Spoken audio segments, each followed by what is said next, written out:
ជំរាបសួរបងប្អូនទាំងអស់គ្នាសូមស្វាគមន៍មកកាន់វីដេអូថ្មីសម្រាប់វីដេអូនេះដែរខ្ញុំនឹងបង្ហាញបងប្អូនអំពីរបៀបនៃការ boost post Facebook សម្រាប់បងប្អូនដែលចង់ធ្វើការ boost post Facebook ហើយទទួលបានលទ្ធផលពិតៗបងប្អូនអាចធ្វើតាមវីដេអូនេះបានសម្រាប់ការធ្វើនឹងដែរគឺងាយស្រួលខ្លាំងមែនទែនបងប្អូនគឺយើងគ្រាន់តែត្រូវការ link post ណាមួយរបស់បងប្អូនយកមកផានៅក្នុង website គឺជាការស្រេចហើយសម្រាប់ការធ្វើនឹងដែរគឺខ្ញុំធ្វើនៅក្នុង website ខ្មែរ SMM អញ្ចឹងដើម្បីកុំឲ្យខាតពេលយូរយើងចូលមកធ្វើទាំងអស់គ្នាណាបងប្អូនជាដំបូងបងប្អូនអាចចូលមកក្នុង account Facebook របស់បងប្អូនសិនមកដើម្បីចូលមកយក link ជាមុនសិនដើម្បីអាចធ្វើការ copy link បានគឺបងប្អូនធ្វើការជ្រើសរើស post ណាមួយដែលបងប្អូនចង់ boost សិនមកហើយបន្តមកទៀតបងប្អូនឃើញសញ្ញាទ្រាប3ដែលនៅខាងលើហើយនៅខាងស្ដាំដៃនឹងអត់បងប្អូនចុចទៅលើសញ្ញាទ្រាប3នឹងមកបន្តមកទៀតបងប្អូនបន្តចុចនៅលើពាក្យ copy link បន្ទាប់ពីធ្វើការ copy link ហើយបងប្អូនអាចចេញពីក្នុង Facebook របស់បងប្អូនសិនមកដើម្បីចូលទៅក្នុង website វិញម្ដងសម្រាប់របៀបនៃការចូលទៅក្នុង website នឹងដែរគឺអត់ពិបាកទេបងប្អូនគឺយើងគ្រាន់តែចូលតាមរយៈ browser ណាមួយដែលបងប្អូនមានសិនជាបងប្អូនមាន Safari បងប្អូនក៏អាចចូលតាមរយៈ Safari ហើយបើសិនជាបងប្អូនមាន Chrome បងប្អូនក៏អាចចូលតាមរយៈ Chrome ហើយមួយទៀតបងប្អូនក៏អាចចូលតាមរយៈ Google បានដូចគ្នាណាបងប្អូនដោយវីដេអូនេះជាក់ស្ដែងគឺខ្ញុំចូលតាមរយៈ Google ណាបងប្អូនបន្តមកទៀតបងប្អូនគ្រាន់តែសេចពាក្យថាខ្មែរ SMM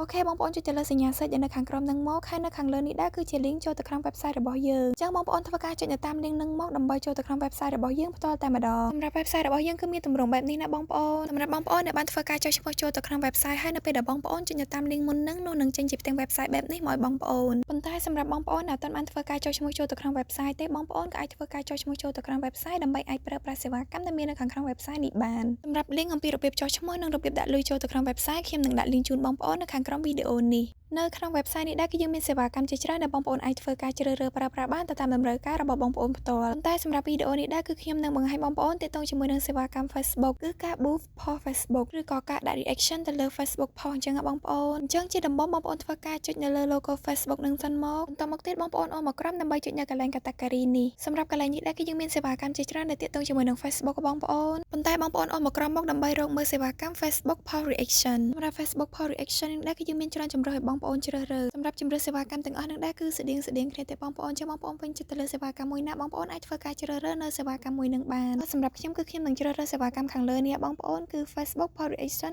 S1 ចំណុចបន្តមកទៀតបងប្អូននៅកន្លែង service សម្រាប់កន្លែង service នឹងដែរគឺបងប្អូនធ្វើការជ្រើសរើសសេវាកម្មមួយតង់ទៀតនៅក្នុងនេះដែរគឺយើងមានជម្រើសសេវាកម្មជាច្រើនសម្រាប់ឲ្យបងប្អូនជ្រើសរើសសម្រាប់សេវាកម្មទាំងអស់នឹងដែរគឺសុទ្ធតែមានតម្លៃធូរថ្លៃទាំងអស់បងប្អូនហើយសំខាន់គឺសេវាកម្មទាំងអស់នឹងមានតម្លៃធូរថ្លៃហើយសម្រាប់គុណភាពរបស់សេវាកម្មនឹងក៏ល្អទៀតដែរបងប្អូនសម្រាប់សេវាកម្មនឹងដែរគឺខ្ញុំបានធ្វើការបញ្ជាទិញឲ្យបងប្អូនគឺទទួលបានលទ្ធផលពិតតែម្ដងហើយជម្រើសសេវាកម្មដែលមាននៅក្នុងនេះដែរគឺយើងមានដូចជា React Haha React មេដៃ React Love React Wow React Angry React យមធាដើមមកបងប្អូនអញ្ចឹងសម្រាប់សេវាកម្មទាំងអស់នឹងដែរបងប្អូនពេញចិត្តនៅសេវាកម្មមួយណាបងប្អូនអាចធ្វើការជ្រើសរើសសេវាកម្មមួយនឹងបានសម្រាប់ខ្ញុំគឺខ្ញុំយក React Love នេះបងប្អូនសម្រាប់សេវាកម្មនេះដែរគឺបងប្អូនរងចាំរយៈពេល42នាទីបន្ទាប់ពីបងប្អូនបានធ្វើការចុច submit ហើយនោះនឹងដឹងលទ្ធផលឲ្យបងប្អូនចំណុចបន្តមកទៀតបងប្អូនមើលនៅកន្លែង pop link សម្រាប់ pop link នឹងដែរគឺខ្ញុំនឹងធ្វើការផាស link ដែលខ្ញុំបាន copy ពីដើមវីដេអូមកសម្រាប់បងប្អូនដែលអត់បានធ្វើការ copy link ទេបងប្អូនក៏អាចចូលទៅក្នុង account Facebook របស់បងប្អូនហើយបន្តមកទៀតបងប្អូនជ្រើសរើស post ណាមួយដែលបងប្អូនចង់ boost post បន្តមកទៀតបងប្អូនធ្វើការ copy link post ហ្នឹងដើម្បីយកមកផាសនៅក្នុង website នេះវិញណាបងប្អូ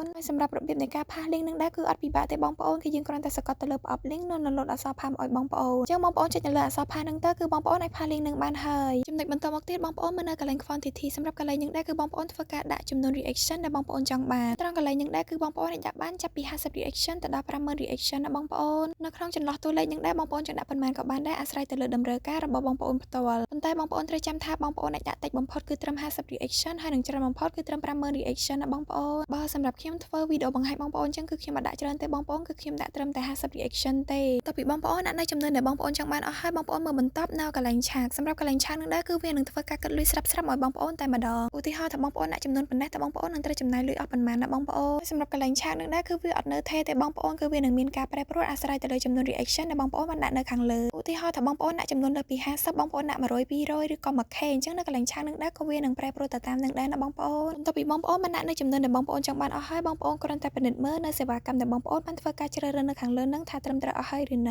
ៅបងប្អូនពិនិត្យមើលនៅកន្លែង category service link quantity ថាត្រឹមត្រូវអស់ហើយឬនៅបើសិនជាចំណុចទាំងអស់នឹងត្រឹមត្រូវអស់ហើយបងប្អូនអាចធ្វើការចុចនៅលើពាក្យ submit នេះបន្ទាប់ពីបងប្អូនបានចុច submit ហើយនឹងលោតជាវិកាយប័ត្របែបនេះមកបងប្អូនគឺមានន័យថាការបញ្ជាទិញរបស់បងប្អូនគឺត្រូវបានទទួលយកសម្រាប់សេវាកម្មនេះដែរគឺបងប្អូនរងចាំរយៈពេល41នាទីបន្ទាប់ពីបងប្អូនបានធ្វើការចុច submit ហើយនោះនឹងដឹងលទ្ធផលឲ្យបងប្អូនប៉ុន្តែនៅក្នុងកំឡុងពេលរងចាំនឹងដែរគឺខ្ញុំអត់តម្រូវបងប្អូននៅក្នុង website នឹងទេគឺបងប្អូនអាចធ្វើការ clear website ចេញបានសម្រាប់វីដេអូរបស់យើងក៏បញ្ចប់តែត្រឹមហ្នឹងសម្រាប់បងប្អូនដែលអត់ទាន់នៅត្រង់ចំណុចណាទេបងប្អូនក៏អាចត្រឡប់ទៅមើលវីដេអូ ពីដើមមកវិញបានណាបងប្អូនហើយក៏សូមអធិស្ឋានបងប្អូនទាំងអស់គ្នាចំពោះពាក្យសម្ដីលើសលួសឬក៏មិនសមរម្យនៅត្រង់ចំណុចណាឬក៏សម្ដីរំខានណាមួយសូមអរគុណបងប្អូនទាំងអស់គ្នាសម្រាប់ការទស្សនាជួបគ្នានៅវីដេអូក្រោយ